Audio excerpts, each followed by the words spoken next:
Welcome, Kate. Thanks, James. Over to the den. It's been a while since you last came. Has there been a 3 few years. changes? 3 years. Has it been 3 years? 2023, yeah, because I'd finished my degree in the April. We'd been talking about me coming over for a while. Yeah. Finished my degree in the April. Finished my degree in the January, got my results in the March.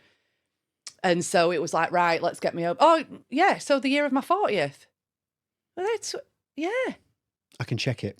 Do check it, because that feels like too much of a gap between me coming over and you doing my party. I think it's been 2 and a bit years. It's probably 2. It was May. Yeah, okay. Definitely. And it was 2023 because I'd had my CDJ. I brought my Denons over and I'd had them a year. So I'd look at that video, and the mixing's obviously, it's a great mix.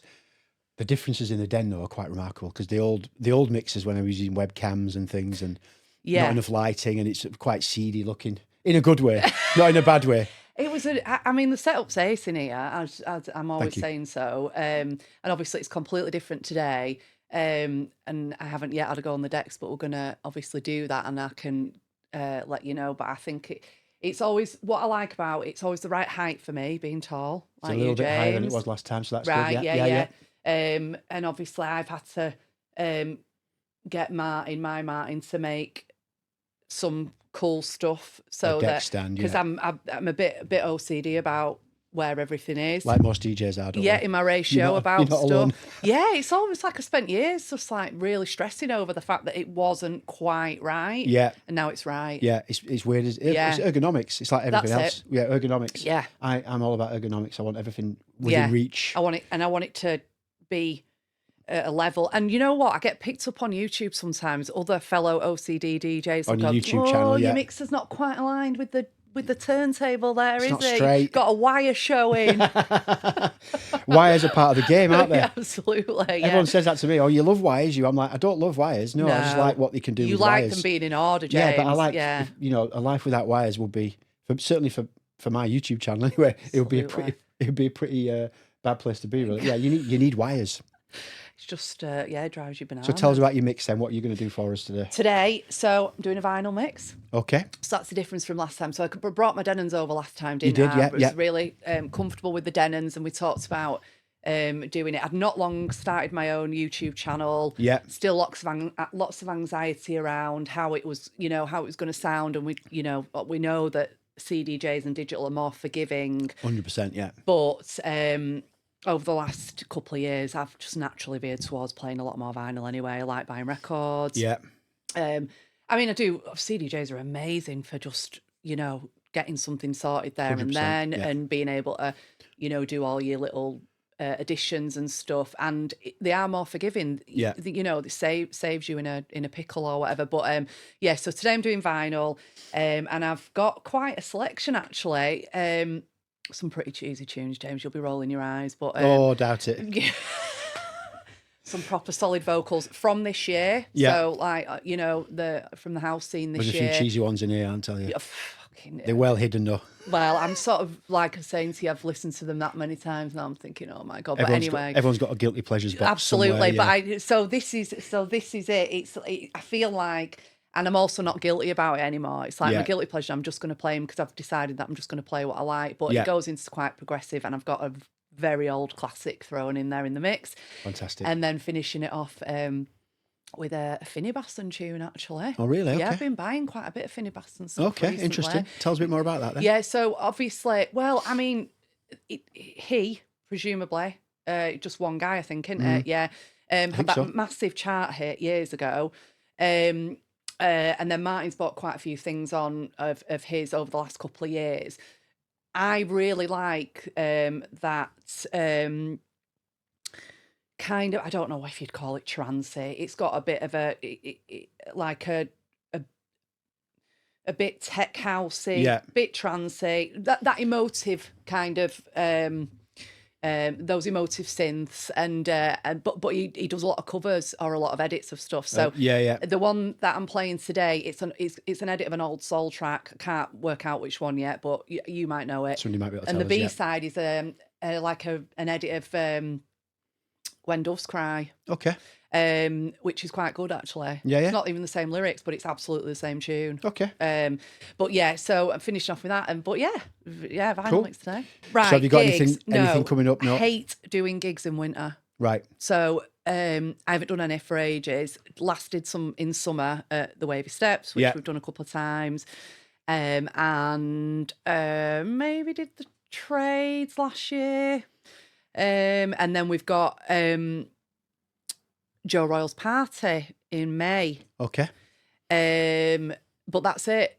And I every year think I'm going to get onto it. I'm going to play some outdoor venues. Yeah. Because that's all I really like doing in the summer.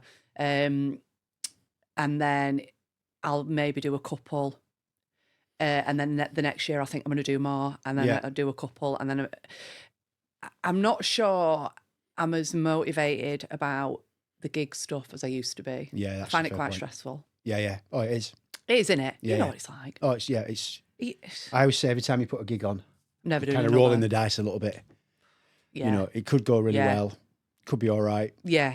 And then, yeah, it's a risk. It's a risky thing. It takes a lot of time, takes a lot of energy. It's not sometimes costs money to do it as well. Yeah. And yeah, it can be. You're definitely sticking your neck out a little bit. And the area isn't what it used to be. So it's changed a lot. It has changed a lot, and you haven't got the appetite for what we know to be really good house music. Yeah, yeah.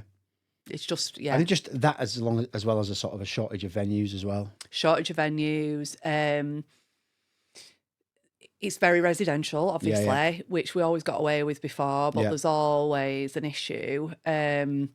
Shortage of venues, not the appetite, and also, I'm not so sure playing to those younger crowds is as exciting as it might once have been. I would totally agree. Yeah, I know. I can't really say what it is, but I know quite an interesting story about somebody who's been doing DJing a long time at a pretty high level, right? Who's really struggling with the younger crowds because when he plays something that would be normally, you know, a humongously big record, it just kind of flattens a little bit, you know, and it's like, So you've got to psychologically deal with that. I just think how on earth can you not appreciate this record? Yeah, it's somebody very well known. Really? Yeah. It's difficult. It's kind of having to accept that things have moved on, which is fine. We all accept that. Yeah, I don't think we all want to accept it though, do we? No. I don't. You know what I mean? When, still going out. So I think the thing for us is that we'll go out as a group probably 3 or 4 times a year. Yeah, which is pretty good. And we'll try and go to somewhere that's pretty big on, on the scene, or a proper night out, an all-nighter. Brave of you. I don't think I can barely pull an all-dayer these days. We do still pull an all-nighter, although me and Paul are always going on about how everybody else falls asleep rapid. Yeah. And me and Paul don't. Right, And we speak... In his words, speak a lot of truth for a good few hours. Yeah. And I always feel like I'm taking one for the team these days because I used to stash really early, but I can handle it a couple of times a year. Yeah, me and Kim went out to Liverpool a couple of weeks ago. Right, yeah. An all-dayer. Sasha. Yeah. 11 o'clock finish at night. So Sasha is good at putting on all-dayers. We went to an all-dayer in Manchester at the project, or Garden Project, or whatever it was called. And that was 3 p.m. till 11 p.m. Yeah. Yeah, same. Perfect exactly for us, all days. Yeah, I didn't quite exactly poo-poo it, but I was a bit like, an all-dayer. Is it going to work? And it worked fine. Works fine. Yeah. So maybe that's the future. Earlier. Maybe that's our future. It is, but we call it daving amongst us because it was like it works. Yeah, exactly. And it's almost like we say, it's great. Home in bed for 10 p.m, but it's not. It's home to the afters at 10 p.m. It's just the fact that you don't have to get a taxi at 2 a.m. In a state. It's just civilised. Very civilised. That's it, civilised raving. Yeah, we booked a nice little place in Liverpool, in Bootle. So we got a taxi back there, and we were sort of tucked in at about 20 past 11. Yeah. Having a midnight snack and, getting ready for coming back. Civilised. Yeah, we're old not now. as civilised. 50 odd now. Yeah, so yeah. But I was just proud of myself that I managed to get there in the first place. Absolutely. But big up to Martin for getting the tickets for us. Right, A Christmas present. Yeah, he got tickets for us. Yeah. He was trying to get us tickets for the one in Birmingham, but that's like hen's teeth. That the Hare and Hounds. He does all day there as well, which is really good. Much smaller venue, about 350 people. But tickets You want for it that, a bit smaller. Yeah. It was massive in Manchester. There was a lot of people there. Yeah. Which is another thing is crowds, isn't it? This is it. As you get older, I'm not as comfortable. Yeah. You see, you can't have it both ways, though, can you? Because you're like, I want to make sure it's full. I want the venue to be full. And then when it's full, you're like, oh my God, there's far too many people in here. I feel really anxious. I want to go home. Yeah, it's too busy. To be fair, I've not been out in Liverpool for years and years and years, decades really. And the Liverpool crowd were quality. Right. Yeah. There were no bad atmosphere. Yeah, right. It just really felt really relaxed. I did a daytime one in Liverpool in 2021. Yeah. After lockdown, first lockdown lifted. Tony got us some tickets to a daytime gig with the Zaf, the mighty Zaf. Oh yeah. Yeah. And it was a good day. Yeah. It was a good day out. Yeah, it was outdoors because of all the, restrictions or whatever. But it was a good day. Good crowd, yeah. I think since how you raised that, I mean, that is an interesting thought as well. The whole pandemic sort of, when things came, everything gets back to normal in quotes, but some things just never came back. A lot of clubs didn't get through. Loads of clubs closed. And it was obviously a boon for for home productions and for, and people started buying vinyl again. Yeah. But it definitely, a lot of things never came back. Yeah. I think that's we can trace a lot of the issues that are happening now to that period. Yeah. It killed the nightlife scene. And I think also, I mean, this is nothing new, but alcohol killed it. Yeah. Do you know what I mean? Yeah. I don't think you ever get the same vibe. I know Kerry goes to quite a few daytime stuff at Fabric in London. And there's a no phones policy. Okay. And it's a daytime thing, or they put a thing over your phone. Yeah. And she's been really enjoying it. She's been to a few now. Yeah. And there's Sankey's is reopening with a no phones policy. Yeah, I saw that. I think that was last month. And I do want to go. I mean, I know that's not no alcohol, but there is something involved in that kind of the way that everybody operates these days around needing to film themselves drinking so they can put it on social media. Yeah. It does kill the vibe. Yeah. Do you know what I mean? I mean, what you're talking about, and a few other things that come to mind, are attempts to try and recreate a vibe that's kind of been lost. Yeah.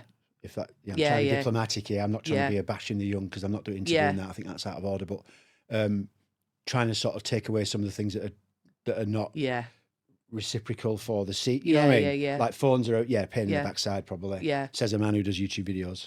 I don't know where the cognitive dissonance before and you start. Also who you would everyone goes out with the phone. Yeah. But these things are trying to sort of like stop the tide of the way things are going essentially. And could be useful. If it helps people to live in the moment rather than, I know it's a cliche, but if it helps people to live in the moment rather than trying to record it on the phones, because a lot of events are recorded anyway now. So if you want a recording, you can get one. Well, and also like when you look at those like defected videos from when they do like Ushwire in the summer and stuff.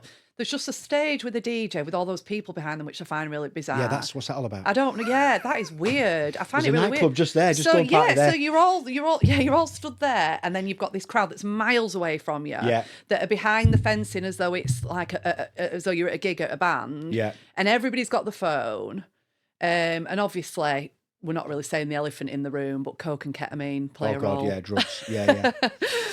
Yeah, they're not really. They're not They're not clubby drugs, are they? Recreational drugs in that sense. Yeah, they can.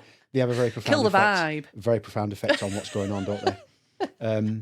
Yeah, you're right. So it's just difficult to see, and I accept that things have changed. We all have to accept that. We're not arguing against that. Some things are better. I think some things are better. Yeah. The technologies for DJs is way better. Yeah. Equipment for filming things is way better. Yeah. It's a good time to be alive, technologically speaking. And also, I think just from what I've seen on my own YouTube channel, there is a deep sense of appreciation from people, both older people and younger people, who have got a genuine interest in what the DJ is doing, especially if they're, using technology, or they're doing maybe tricks on the CDJs, or they're using vinyl, or they're doing freestyle stuff, whatever. There are people, you'll know yourself, you can see from the analysis of your stats and stuff, there are people who are kind of committed to watching it, genuinely interested, will ask good questions, and also that you can connect with because you're playing a tune that they love, you're buying stuff from the same label.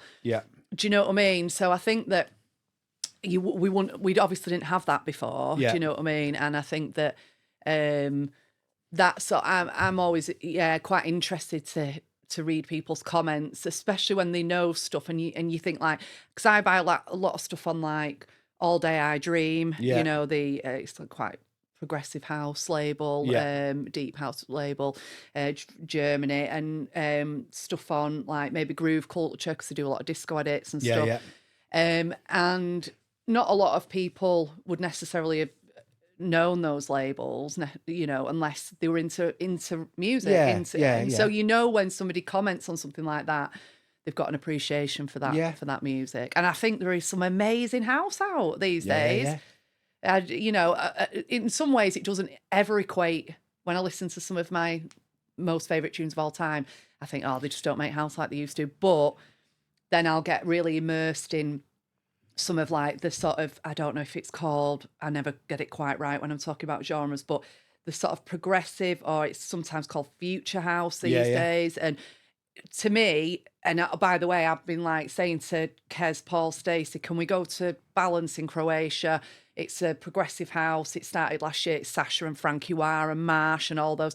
And they're like, no, not into it. Not into it. We're not going there. We're not going there. Not into it. I'm not into that progressive house. And I'm like, I would rather listen to that all day, every day, than ever play a vocal track again. Because not that I don't like vocals. I love vocals. But there is something about that journey that type of deep house takes you on. Yeah. And that's why I love the current Sasha stuff. It's long form content. That's it. It's almost like there's no gap in it. There's no break in it. It's so consistent. It is long form. You're right. I know we're both big Sasha fans. I mean, there's a Sasha mix which has just been put on YouTube. It's a 5.5 hour mix. Right. The one from Canada. Right. Stereo, is it called?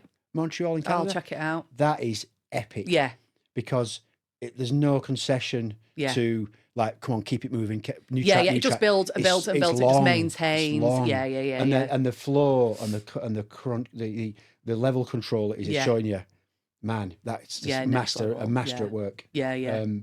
But if you skim it, if you skip through it on on media play, if you skip through it, you'll be like, oh yeah, okay, that's all right. But you've got to just stop what you're doing. Yeah. It demands attention. Yeah. Focus.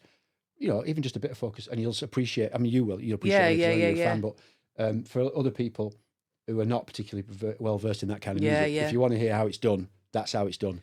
The levels are amazing. That's what I used to love about the Essential Mix in the early 90s. When they because I searched for one online last week because I really wanted the extended version of. And I don't care what people think about this. Guilty pleasure alert. Go on.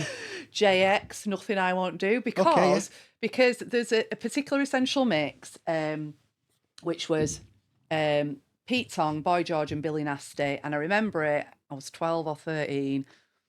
Confessions coming out now, and we were in a bedroom on Windsor Road, somebody's bedroom on Windsor Road, and it came on at its usual time. I don't know, it didn't used to start till 12 or 1, did it? Or something like 2 that. 2 o'clock, I think it was 2 o'clock. Right, so... And 2 till 4. We were around for it, it was like... You're still up at that age.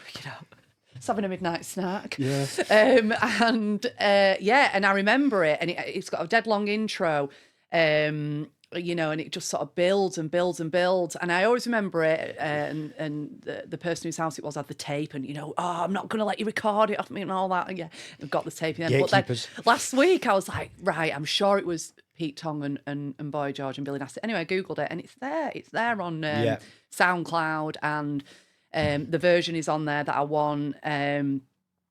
It's not as good as I remember it, but that intro, it was all that type of long form, long intros, long outros, just seamlessly blending of that progressive house, which is obviously my favourite. It was always my favourite genre, I think, now looking back, but that era of those kind of. I mean, Sasha BT and all that sort of stuff. They pushed it to its actual limit in sort of late 90s. I've got some stuff here which is like the epic house period where it was like 15-minute seal remixes and all that, and that was too long because I used to DJ with that stuff, and it was like you'd be stood around a lot. I mean, good practice for when you got into digital. Even, I was going to say, nothing to do. Even on vinyl, you'd be stood around because that's all you do when you're on digital. And that's what people like us, James, that need to be doing something all the time. It's like, oh my God, what am I going to do? But you're absolutely right, because as soon as you said that, then what came to mind was your 14-minute Sasha and Maria Biaz one, and also one of my favourite tunes of all time, Bedrock, For What You Dream. Yeah. It's 12 minutes long or 13, whatever it is. And they were all very long. Yeah. I mean, they were 14, 15 minutes, some of them. Which was like, if you're doing a 2-hour set and you're playing like they need 15 tunes. records, you're like, what's going on here? But I mean, it was the influence it had on other people as well, because it weren't just playing their stuff, but other people were sort of thinking, all right, this is the way forward, because obviously with Sasha being a trailblazer throughout most of his career, people would sort of pay attention to what he was doing and think, right, this is what's happening now, we'll do this now. Because he obviously set the scene, set the way the wind was blowing. So I think now he's got it just right. And I know a lot of people who are, if you look at any mix that he's done recently, if you look at any comments on YouTube, for example, you get people moaning, he's not as good as back in the day. Better when he used to play and he has some vocals. But that's kind of why I like him so much, is because he has... I've not always been very closely aligned with him musically with what he does, because there were periods where I just thought, I'm not interested in what he's doing now. Yeah. So dip in and out. I wasn't into the Northern Exposure stuff or that early 2000s. Yeah. But his later stuff on LNOE, some of that's been I bought loads of stuff. Yeah, I've got a few myself. I bought Glastonbury. Yeah, I've got that. That's a killer, that. It is a killer. I'll tell you a funny story about that record. I played that record out a few months ago somewhere, and I was chatting to someone while I was playing records, and I was chatting to someone, and a record was running out, the one that was on. So I just grabbed Glastonbury, I put it on. I put the wrong side on. Oh. So it was just the ambient intro bit. Right, and they're like, what are you doing? And I was like, no, it was fine. Because I played it for about a minute, and then I thought, there's no beats here, what's going on? Yeah. I put the wrong side on. Yeah. Because it was dark and it was late and I had a few. It's a nice vocal. So then what I did was, I hit the effects unit on the mixer, put a really long reverb on it. Oh, so it sounded stopped it. Quickly turned it over, put the other side on, and put the beat version on. Because you can hold the effects. It was like a long effect of about so clever, that, isn't it? About 10 seconds, 15 seconds long enough to turn it over, cue it up, and get it in. And no one noticed. There you go. Apart from me. Pro. They probably thought I would. Oh, thank you. No, just an accident. But they probably just thought, he's just teasing us with the intro. Such a tune, though. Yeah. Such a tune. And so when he played that, and on a set, so the other thing what I like is that the stuff that he plays, I've also started buying. So I've been buying like Maceo Plex stuff. Yeah. It's very dark to me, very dark and deep and dungeony. How it's like dungeon house, because I've got Conjure Dreams, which is just like doon. It's just like dead progressive drums. I just love it. Reminds me a little bit of maybe like Packet a Piece or something, but you know, that sort of darkness. Anyway, so I've been buying stuff that he plays. He plays a lot of Marsh's stuff, and Maceo Plex, and I just and so I just love that vibe, like you say. So Glastonbury, I bought a couple recently. The Glastonbury one is good because it's with Centre, which is, we saw them live when we did the. Is that the vocalist? No, that's the technicians. Well, the Thermal Bear. They're called Centre. They make a few records. Right. They're like more studio type boffins or engineer type of guys. Thermal Bear is one of them. Anyway, they were the guys on stage at the Bridgewater Hall when we went to see the Refracted live. So they play synths and they do all the sequencing. Yeah. And whenever they do something, I'm all over that, because they've got the thing that their sort of real unique selling point is that the way they treat vocals. Right. So that vocal loop in Glastonbury, that's just like a lovely hypnotic loop. That's what they do. So more or less any track that they do has something like that in it. So that is fused with what Sasha's doing, obviously, because it's a collaboration. Because their stuff can be quite sort of like deep, well, very deep. So Sasha brings that sort of dance floor energy to what they do. So it's a really good combination. I'd love to see more collaboration between them two. I'm sure they work together all the time, them lot, because they're all in the same sort of team. But yeah, that Glasses is probably one of my favourite records over the last few years, I would say. It's really good, isn't it? There was another one as well.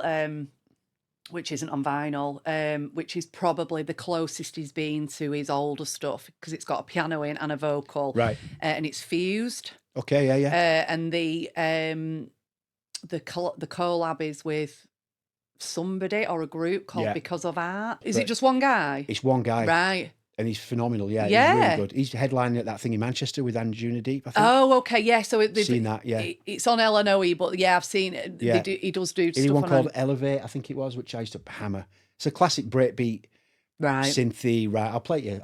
It's really, really good. That guy, he's really good. Yeah. So that was the first. I'd not heard of him before, but that fused. I play it a lot. Yeah. But yeah, it's not on vinyl. It's hard to imagine that there's any synthy stuff left to do. You know, like when you think about it, it's say I always think this with guitar music. You know, how much more difference can you get? How much because of AI with a drummer, a guitarist, a bass guitarist, and maybe a keyboardist. Yeah. But they still keep coming up with new sounds. It's the same with progressive house and dance music in general. Is like it's all the same elements in 909. Yeah. Certain synth sounds, just using them differently. But yet somehow managed to come up with something different. But it's amazing to me. I do think that there's like some terrible music out there as well. Yeah. Like overwhelmingly terrible. Like sometimes I look on Juno and every single track is terrible. Well, that's what's happened. You're right. This has been happening for years. Beatport is unnavigable because there's so much stuff on there. Yeah, and if you look at the top 100 of any genre, you might get one or two tracks in there that are worth playing. But you're right. It's like, who's buying this stuff? Yeah. How's it getting into the chart so highly? You know. Yeah. And how come it all sounds the same? You know. That's it. Because me and Matt, I was like, well, how do you distinguish between these two tracks? And so that's a good question. So. It's a really pertinent question, I think, certainly for DJs, is where do you get your music from? How do you find music? Where do you go? Because those big sites are just like supermarkets. You can go and get something from there if you know what you're after, but you want to browse it. You'd spend hours browsing it. And I get really frustrated with browsing. So what I've been doing is because a lot of it's garbage, so you just get completely switched off unless you find an absolute belter. I mean, Martin will stay up for long periods, suffering from insomnia and whatever. But in some ways, thank God, because he's found some absolute gems. So he'll say, oh, you might be interested in this label, Kate. So then I'll go if I've got something direct to go and look at, I'll go and have a look then, and I'll scour it for a few hours, or I'll I've started to be a bit more creative with it. So I'll look on Discogs now, and I'll find a tune. So like he bought me bought one on Boss Axe's label, Catalina. It's actually from 2013. It sounds much newer than that. I love it. Yeah. So then I went through their back catalogue and I found a couple more, and then you look at who's played it, and then you think, all right.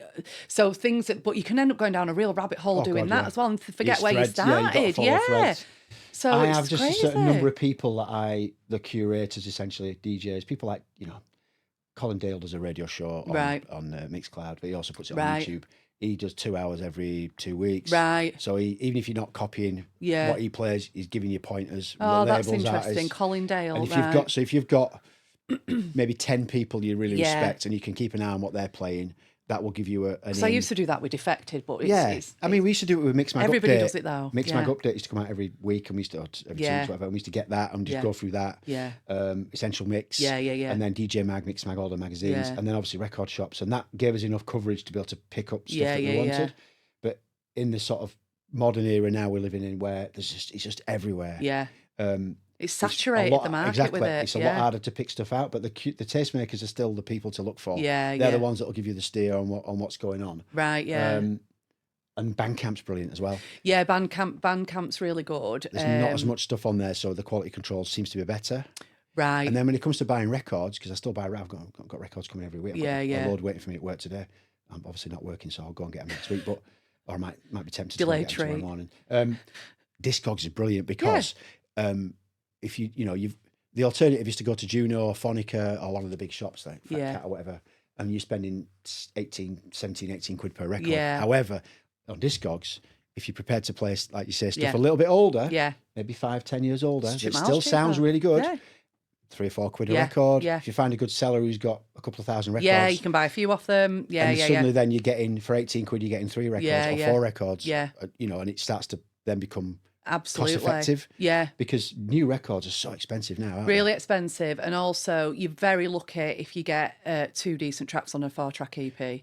If you've got 3 on that, or at least one that's playable and so it's really good, you're absolutely buzzing. Yeah. But you've spent with your I mean, we're always going, oh well, we'll just add another couple in there because you get free shipping for 80 quid. I'm like, why would you spend 80 quid on? And here's the weird one: 100% about the cost of a 12-inch single versus the cost of an album. Yeah. Right. But it's the same size. Yeah, it's the same format. The same pressing plant, the same right. cutting room, whatever. I've not even thought about Artwork's that. probably no more expensive. Shipping's the same cost. Manufacturing's the same. So this whole idea about why you pay more for an album. Having said that, I suppose a 12-inch single, you know, with 2 or 3 tracks on it is 18 quid. I was going to say, and an album's what, 22? Yeah. 22, I suppose. You get some for that price. Well, depending on what it is, It's just weird how that old model still, you know, you're getting more music, so we've got to charge you more money. But in reality, it's not actually that much it's more. What they do in Matalan when you buy a size, for Archie, if I was buying a size 12 and not a size 11, age 11, sorry. I mean, he's in age 16 now, so he's a man. He's 6 foot. But I was like, it was £1 more for age 12 on age 11. And I'm like, why? And they're like, fabric. because it's a tiny bit more. Whereas maybe with records, there isn't maybe a bit more manpower in it. I don't know. Although if you look at some DJ equipment, like with the Denons over the Pioneers, less is more. You get more for less money. Well, it's the Android Apple argument. See, I'm an Android user, and yet I'm Team Apple when it comes to decks. Pioneer is Apple. I'm totally in like an enemy zone with all of these tech stuff anyway at the moment. I've got like severed my relationship with my phone. So now I'm thinking I'm going to get a non-smartphone. Don't know how that's going to work. mean, as long as you can message. I mean, WhatsApp is the real killer application. Yeah, so and I try and use Signal quite a bit as well. Yeah, I would miss a phone that didn't have that on it. I could live without all the other distractions. Yeah, on the phone. But this is the thing. So back to records. Is yes, like, back to records. No, it's because it's kind of related, but in my head, it's kind of related. I used to, when the overwhelm of digital first started happening to me, because obviously I was a vinyl user for years. One of my first reactions, considered reactions, was to think, right, I'm going back to using records because it moves slowly. I don't have overwhelm of records. Yeah. I've got, you might say, we've got loads, but you know what I mean? My record box is down here, the crates that I use. I know all these records inside out. Whereas with digital, it's very hard to get a handle on it, especially when there's so much coming out. So a way to slow, the slow movement, the slow living and all that, a bit like what you're talking about, slowing things down. The way to do that with DJing is probably to use records because it forces you to be more considerate of what you buy. That you've said that. And it also forces you to get to know your records more because you've got less music to play. Because with digital, it's like, if I find something that I want to play, and then I want to put something else, put the next track on. I've got too much choice. So you get overwhelmed by the choice. So records just move slowly. Yeah. They're more expensive. True. Well, this is the thing, isn't it? But because everything you've just said there is absolutely spot on and things that I've been considering in like the wider realm of my life, different things about slowing down because I've had to slow down because I've, reached a point of burnout, which people do. Yeah. And it does make you reevaluate all of those things. And that's a really good example, I think, because like you say, I've got all that music. You're going to put a load on my memory stick today. I've got thousands already at home. It's overwhelming. I'll search for names that I recognise or labels that I recognise. And then I'm on my screen and I'm like, oh, but this, that, oh no, did that sound good or that didn't?